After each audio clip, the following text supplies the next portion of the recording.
up for the band. They were great, huh? Thank you. Well, hello, North Dakota. I love being here at Rowe Farm. This is a great place. I don't think I've ever done a public event here before. And I guess I didn't know what I was missing. I like it. I want to thank Chairman Mark Fox for his endorsement, his leadership, his service in the United States Marine Corps, and for what he said about the work that both Hillary and I tried to do with tribal people all across the United States. I was the first president since Roosevelt to visit a reservation. And by the time I did it, Hillary had already been to 2, which is a story of our 40-plus years of marriage. She's always been about 2 steps ahead of me. I want to thank Mayor Mahoney, Mayor of Fargo, State Senator Max Schneider, the minority leader, for his support for Hillary. Thank you. I want to thank the House minority leader, who lives in the other part of the state, Kenton Onstead, because he's supporting Hillary too, and your great Senator Heidi Heitkamp, whom I came and campaigned for. The other day, I was at an event in Florida, and I looked up, and Kent Conrad and Byron Dorgan were standing there. And I thought I was back in Washington, and things were sane again. I'll tell you, when you had Dorgan and Conrad and Pomeroy, it was an unbelievable source of sanity to me, literally. You could call them, talk about an issue, everybody got up, went to work in the morning. Nobody thought they had to insult anybody. Everybody knew public service was a job. They kept score by whether you got something done and whether it helped people. And I think we'd be a lot better off if Washington worked that way again. I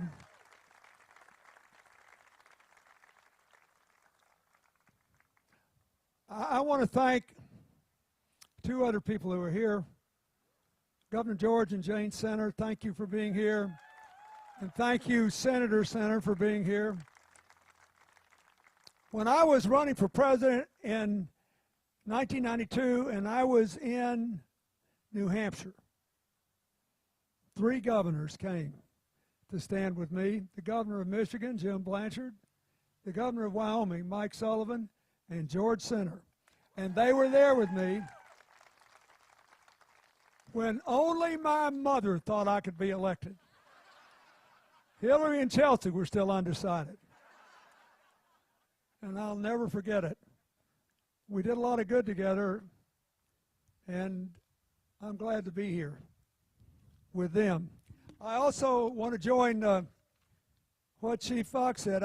This wind's blowing. I remember one time when President George W. Bush was in office, his energy department said enough wind blows in North Dakota, even when the politicians aren't talking, to electrify America many times over. And we're getting our fair share today. But anyway, I remember when I came to Grand Forks. And in 2012, I came back to Grand Forks to celebrate the progress that the community had made over the last 15 years, to speak to the Democratic dinner and to support Heidi.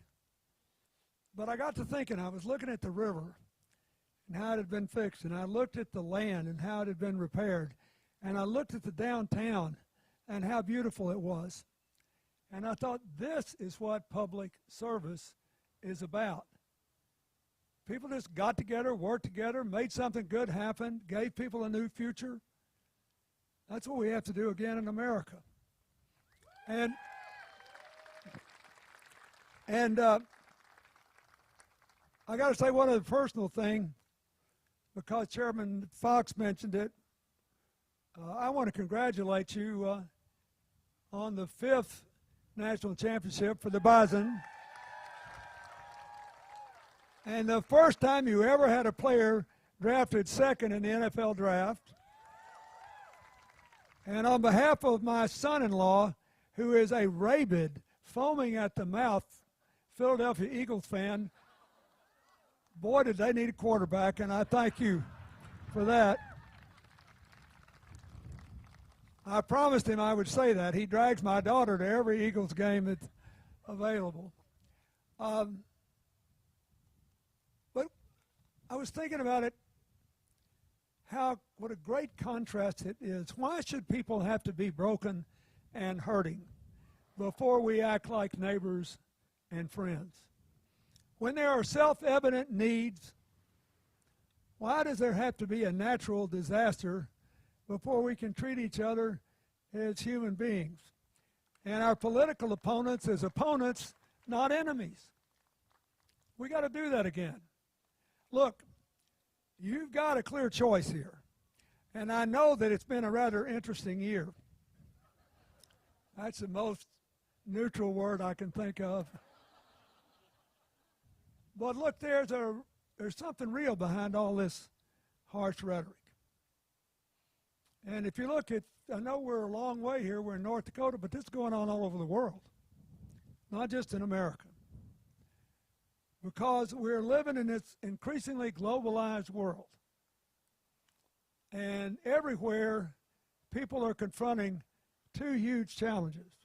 There is simply too much inequality. Not everybody gets a fair deal. And it seems like when all these changes go along, the system is kind of rigged against the people that make every country go. The people that do the work, the people that bring in the crops, the people that fight the wars. And then what happens? Then within each country and across borders, there's all this interaction we have of people who look different than we do, worship different than we do, think different than we do. And when you feel that you've lost control over your economic life and then your social order is upended, that leads people to very high levels of anxiety and great vulnerability to anger. And a lot of the anger is well justified, except I have learned in my long life that I almost never make a good decision when I'm mad. And even if you got a reason to feel resentful, if you act on it, you nearly always do the wrong thing. You know, where I come from in Arkansas, we're just north of Louisiana, which is where the American Cajuns settled. From French Canada, from Acadia. And they always told a joke about a guy who was loved to carry very expensive cigars around in his front pocket. And he had a friend who'd come up and say, "How are you?" and slap him in the chest and ruin the cigars. So he started putting dynamite in his front pocket. And a third friend of his says, "What are you doing?" He said, "You know that no good Ramon, every time I see him, he slapped me in the chest and he ruined my cigars." And he said, "So you're putting dynamite in your pocket? Next time he does it, he'll kill you." He said, "I know, but I'm going to blow his hand off." Now, you've got to blow his hand off alternative all before you now in America. Or we could quit crushing each other's cigars and start working together to grow this country together so we can all rise together. And I just want you to think about Grand Forks as a metaphor for how America ought to work. I want you to think about how you treat your neighbors when they're in trouble as a metaphor for how we could work together to build a new future. The truth is, America is in better shape than any other big economy on earth, but that's true. We've had almost 15 million new jobs in the last 5 years. That's the most since that last Democrat, whatever his name is, was president. We got 90% of the people have health insurance for the first time. In North Dakota, you know, even though the prices are down because the economy is down worldwide, we have the best energy situation of any country on earth. And you've got the boom that has been fueled by your natural gas and oil, but you've also got in America, according to every scientific survey, we rank first or second in the world in the capacity to generate energy from the sun and the wind. And we can sell the rest and grow together. We've got the youngest, most diverse workforce on earth. We're in better shape. But the country is still too unequal. We need more jobs that pay better. We need to reduce inequality and increase mobility upward. And that's really important. And we need to get rid of a lot of the barriers that keep everybody from participating, including the barrier of being in small town and rural America, which has been devastating to many people, and that's where the prescription drug and heroin epidemic is the worst all across America in places that have left out and left behind. So here's my case for Hillary. There are 3 simple reasons why you should caucus for and vote for her in November.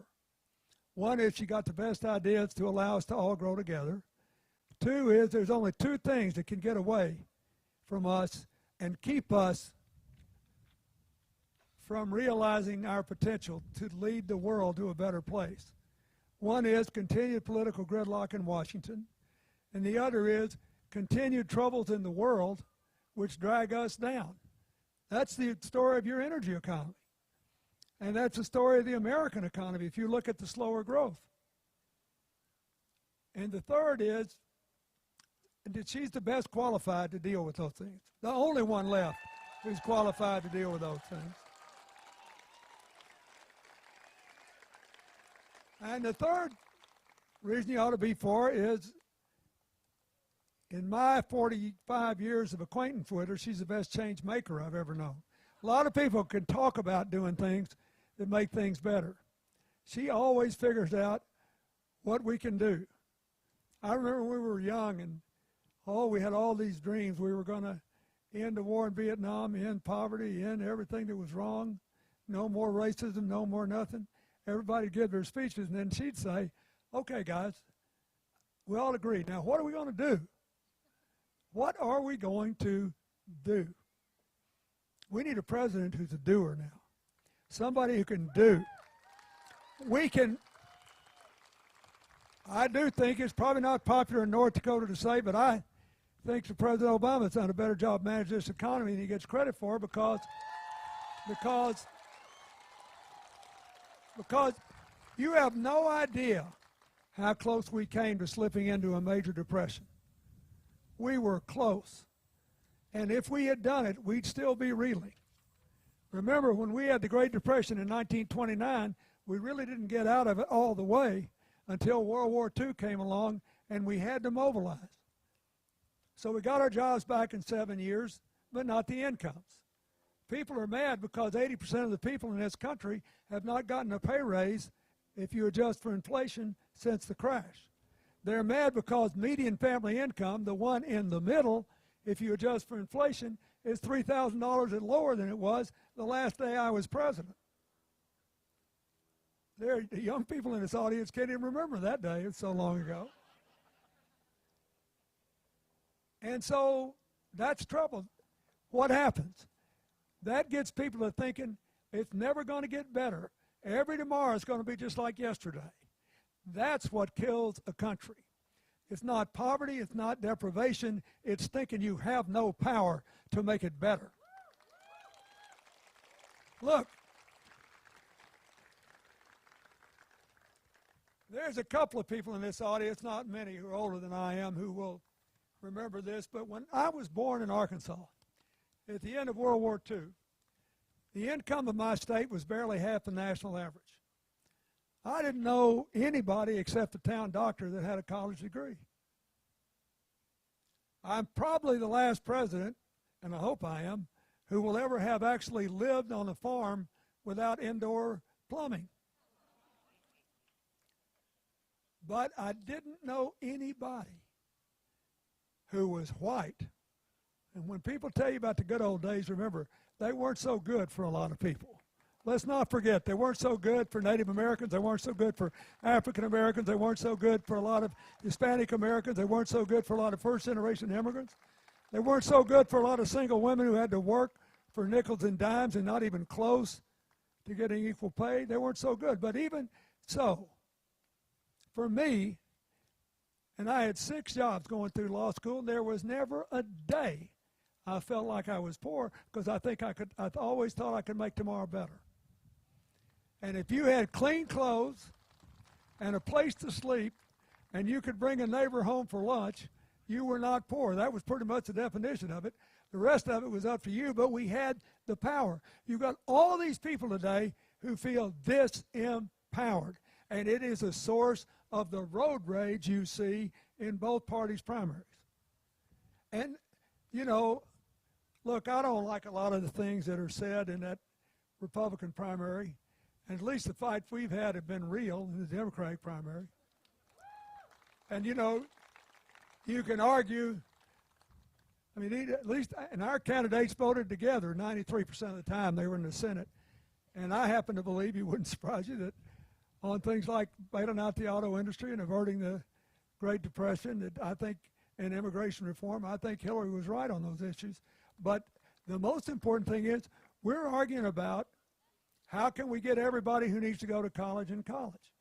We're arguing about how can we best create the largest number of new jobs with modern infrastructure and clean energy and investments in science and technology and bringing manufacturing back here and allowing people to make money on the farm in more than one way and getting small business loans up again. This is real stuff. Over on their side, they're basically arguing about, nearly as I can see, they have voted not for any economic plan, but for somebody who has promised to hurt the people they're mad at. And maybe it's just my age and the fact that I'm a happy grandfather, but I have never found that hurting the people I was mad at helped me to do a single thing that I thought was good or worthy or helpful to my family, my community, my country, or the world. And so Hillary's got really sound ideas to deal with all that and to deal with this inequality problem. We do need a big increase in the minimum wage. We do need to give people the power to make more than that. And the biggest source of inequality today, and this is one big reason she won a healthy victory in her home state of New York, it's the Dodd-Frank bill will stop Wall Street from making Main Street again.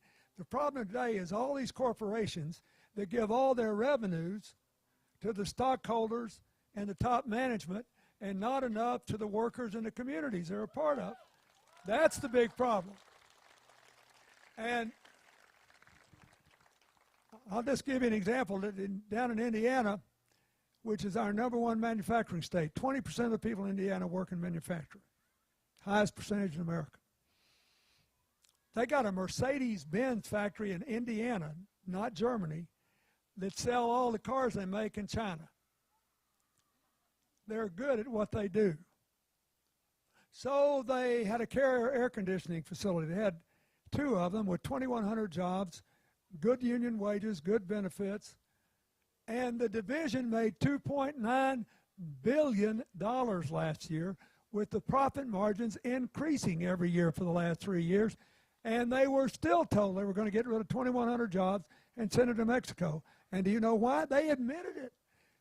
The activist shareholders wanted even more profits, and because they didn't get them, the poor president only got half of his multi-million-dollar bonus.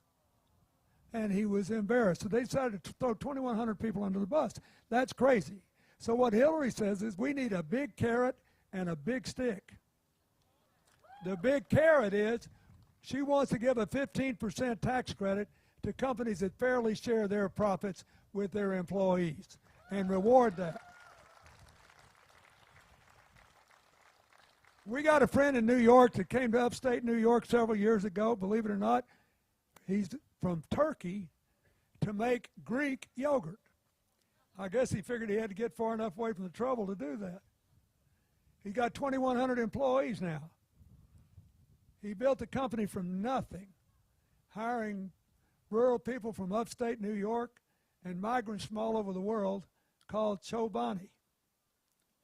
And it was just valued at billions of dollars And he said, wait a minute, before we take this thing public, I want to give ownership to all 2,100 of my employees.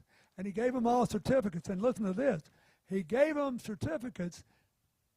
The amount of money was determined not by where they were in the hierarchy of the company, but by how long they had been there. So people at entry-level jobs who've been loyal are going to get the biggest share. Now, we need to reward that. On the other hand, we need to stop giving people a big drop down to the capital gains tax rate if they hold that stock just for a year or a day. A year and a day is not long enough. That allows billionaires and hedge funds to come in and pressure these companies to get out of the business they're in, which is making a product or providing a service, and get into the business of manipulating the stock price. We've got to stop it. It's adding inequality. We can grow together if the people that make the profits for the companies get a fair share of those profits. It's not as much money as you think. It's about 4 more cents on the dollar of their revenues. If it were shared with employees, would lead to an explosion of middle-class incomes in this country and a huge reduction in inequality. That's what Hillary wants to do. Now, the other thing we got to do is open more jobs to more people by making college affordable. Her plan would make college debt-free for everybody. Not tuition-free, debt-free. Why? Because her opponent's plan to have all public colleges be tuition-free first leaves out a lot of little private colleges that are also educating good people from working class families, first-generation immigrants and others, and she thinks they should be covered. Second, it requires the states to match a third of the tuition. You think your governor and legislature would do that here? There's at least 40 states in America where they either won't do it, or even those governed by Democrats can't do it. If you make a debt-free commitment, we can keep it. And the federal government can do it without asking the states to do something most of them have no intention of doing and can't. And then there's the matter that's big in North Dakota of the debt that's already been run up. You have one of the highest per capita college debt rates in the country. The average in America is about $25,000, little less. Yours is about $30,000. And the reason it's a problem, in spite of the fact that both the current administration and mine had the biggest increase in college aid since the GI Bill, is that the cost of college has gone up even faster, and more people are having to borrow outside the federal system where the burden is controlled from normal banks. So what's the answer? Hillary believes everybody should have 2 options. One is, if you've got on the low side of the debt, if you want to do, and I see somebody's here in an AmeriCorps shirt. Where is it? This gentleman here. If you're willing to do 2 years in AmeriCorps and then do any other kind of public service job, in addition to your pay, you'll get almost $24,000 totally tax-free to throw against the debt. Just that. Now, if you can't do that or don't want to do that, or you owe a lot more, some people who go to medical school, for example, owe as much as $200,000. She proposes to treat the debt just like we treat buying a home. Everybody in this audience who's under 30 years old has a legitimate chance to live to be 100, and to live to be 100 without the threat of Alzheimer's robbing you of your awareness in your later years. There's a legitimate chance that will happen, more likely than not. But that means that if you get an education, it's more of a lifetime asset than a home is. So Hillary would give everybody the option of converting your debt into a mortgage you can pay off over 20 years. No matter how much you borrow, you can never be charged more than 10% of your after-tax income per month. Now think about what that means. And of course, if you owe less, you'd pay less than 10%. First, everybody could move out of their parents' home. Second, if you had a job you took to pay the debt, you wanted another one that paid less, you could take that job because your payment would go down. Suppose you wanted to open, you dreamed of opening a little coffee shop in Fargo, or a bakery, you name it. If you got a big debt today, you can't go to the bank and get a loan because it sinks your credit rating. But under this system, it wouldn't, because your payments would be limited. And if, like a lot of small business people, you don't make much money the first year or two, you wouldn't owe anything on the debt. What you owe is tied to what you earn. And if after 20 years you hadn't paid it off, the rest is forgiven. Now think what that would mean. That would unleash the energies of millions of young people. It would add to the economy, and we could all rise together. It's a very big deal. The other thing that I think is important is we got to get more people into the workforce in other ways. There are lots of jobs, as you have learned here when the energy times were good, that do not require a 4-year college degree, but people have to be trained for them. And she proposes to keep a rolling inventory in every state in this country of skilled jobs that pay middle-class incomes or higher, that don't require college education, and immediately provide the funds necessary to have the training to train people for them. I was in New Orleans to celebrate the 10th anniversary of Katrina. And I asked the mayor, I said, I had a friend of ours from Louisiana call me the other day and said that just from New Orleans to the Gulf Coast, which is not much land, right? There were openings for 7,600 welders. I said, can that be true? He said, oh yeah, at least that many. And he said, not only that, I could fill those jobs within 3 blocks of here if we had the training to do it. If you elect her, that will be a big priority. Give people skills training so they can get jobs all over America. And the last thing you got to do, if you want to do something about inequality, is realize we have to have more investment in and more incentives for private investment in places that have been left out and left behind, whether it's Indian country, where they still have the highest poverty rates in America, or coal country, or distressed rural areas in general, which has the biggest drug problem in the country, and this epidemic of prescription drug and heroin abuse, or pockets in cities that have never been developed. You can say that won't work, but it will work. It will work. The last bipartisan bill I signed as president was something called the New Markets Tax Credit. And between 2003 and 2013, we had 1,000 projects with 750,000 jobs in very depressed areas that had poverty rates above the national average and incomes way below. Hillary wants to make it much bigger, much simpler, and bring it so that rural America can go along for the ride. If you just had affordable, rapid broadband in every place in rural America, it would put everybody in the national economy. We can do this if we do it together. So that's my first point. She's got the best ideas to do this. Secondly, the second thing is there are 2 things that could keep us from coming back. We got to break the gridlock in Washington, and we've got to be kept safe enough and have space enough from all the troubles of the world so we can grow. And she's the only person with a record of doing anything about either one of those things. When she was First Lady and we got beat on health care, she didn't give up. She went to work on the Children's Health Insurance Program, passed it in the balanced budget bill. 3/4 of the Republicans voted for it, and 8.7 million children are insured under it today. When she realized we had a terrible crisis of adoptions in America in the foster care system because people were afraid to adopt children who weren't infants or who had special needs, she went to see the House Republican leader who thought he didn't agree with us on anything, and she said, look, I know you're against us on everything, but I know you adopted 2 children, and I honor you for that. And these kids in foster care are no different than your kids. And they're going to age out of foster care and be thrown on the streets with no job training, nowhere to live, nothing to happen. You got to help us.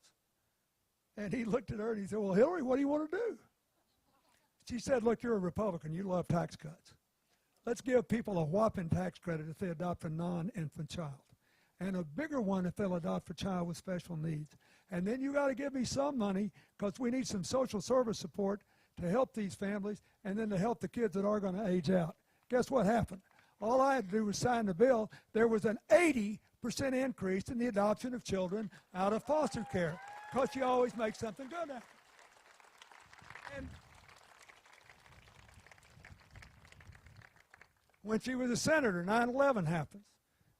She goes to President Bush. She said, we need $20 billion to rebuild New York, not just the buildings, the people. She became friends with a woman who was badly burned when she was engaged to be married. She went through like 10 plastic surgeries, and Hillary went through them all with her, and so did her, bless his heart, so did her fiance, and they wound up getting married, and it worked out. But their life was a symbol of what our city was going through. They got health care for first and second responders to last for decades because they knew people breathed awful things on those 2 days afterward and were going to get all kinds of problems.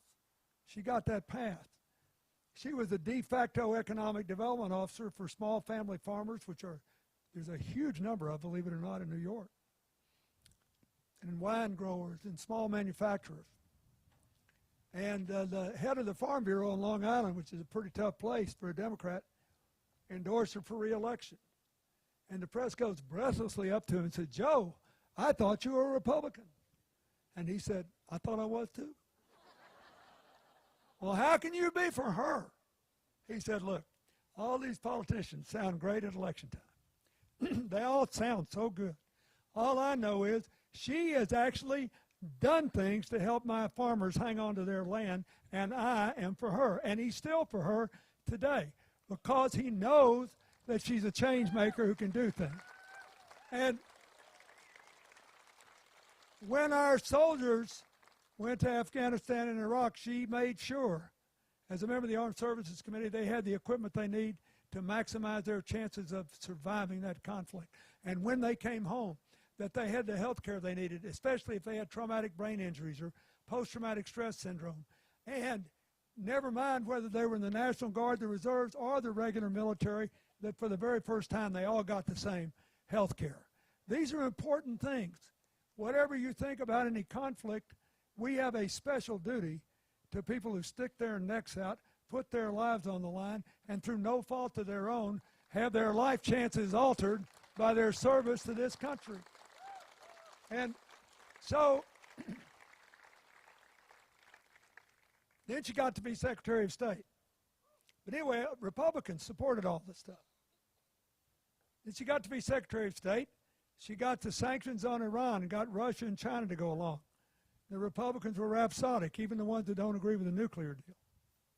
I do, by the way, because you're not going to get just stopping Iran from getting a nuclear weapon for 10 or 15 years is a big deal. Because if they get one, you'll have 3 or 4 other countries get them. And then you've got a mess on your hands. But she did that. There was a shooting war between Israel and Hamas in Gaza. She flew there to Egypt with the Muslim Brotherhood president and brokered a ceasefire which holds to this day. It's been interrupted several times, but they didn't go to war. They didn't have an all-out war. She had the only deal that still survives our efforts to get along with Mr. Putin, called the New START Treaty. It reduces the chances of accidental or intentional nuclear war. That's a very big deal in a troubled world when Russia's hanging around on Ukraine and threatening to upset every apple cart. And it was overwhelmingly ratified in the Senate with a huge number of Republican votes. You got to have somebody who can get this done. It's one thing to talk about it and another thing to do. So that's my argument. But as long as I've known her, she's been good at this. And that's why in Arkansas, where she has not lived in 18 years, and where there's been a big movement to the Republicans, she still got 67% of the vote in the Democratic primary. She hadn't lived there in 18 years. And I don't know this, but I'd bet anything that most of them who didn't vote for her weren't living there when she was there and active. I mean, she's just good at this stuff. Now, I know the Republicans have been mean to her and they say terrible things. You got to respect them. They're good at this. They They delegitimize the people they don't like. They aren't in the habit of attacking people they're not scared of. They try to sucker punch the rest of us into nominating people they think they can really devour if they get a hold of them. And look, they did the same thing for me. I had a guy send me the other day a copy of the San Francisco Examiner on June the 23rd, 1992. So about 4.5 weeks from today, right on the calendar, after I'd won the nomination. It said, Bush and Perot in fight for the election, Clinton not a factor. Showed a map showing me with 9 electoral votes. You think the stuff they said about her is bad? They accused me of murder. I mean, our memories are short. It's what they do. I wish they'd quit. I wish they wouldn't. It's not good for America, but guess what? That estimate was about 370 electoral votes short of what happened to what the American people did. Why? And the result was the only time in 50 years when we have all risen together. We grew together. Inequality went down. Incomes went up. And people weren't so mad at each other. And we could be a force for peace and prosperity in the rest of the world. We can do this. I'm telling you, we can do it. But we've got to have the right ideas. We've got to stop gridlock and troubles abroad from getting in the way of our leading the world to a better place. And to do it, you need a world-class change maker. So here's my last deal. Of all the things I've done with people sticking up for Hillary in the last year, here's the shortest endorsement that any other elected official has given her. More than 90% of the people who served with both of them have endorsed her. Everybody says, well, that's just because they're part of the political establishment. I'll give you somebody that's not. Until the November election in 2014, in my native state, our senior senator was a Democrat named Mark Pryor. He knowingly gave up his seat to vote for the health care bill. Why? Because his dad was a senator and a governor, and they had health insurance when he was a boy. He had a cancer on the back of his leg, a cancer that could well have killed him. He survived. He grew up. He became a United States senator. He's got 2 wonderful grown children today. He had a normal life, and I heard him stand up and say, I love being a senator. God, I'd like to have been reelected, but I could not look at myself in the mirror for the rest of my life and think I had kept this job by denying children the same right to survive I had just because they were poor. I couldn't do it. So here's his speech, and I leave you with it, and I ask you to support Hillary in this caucus and in November. Here's his speech. I know both these candidates. I like them both. And I actually served with them both. But if you want to get something done for America, you better make Hillary the president. Thank you, and God bless you.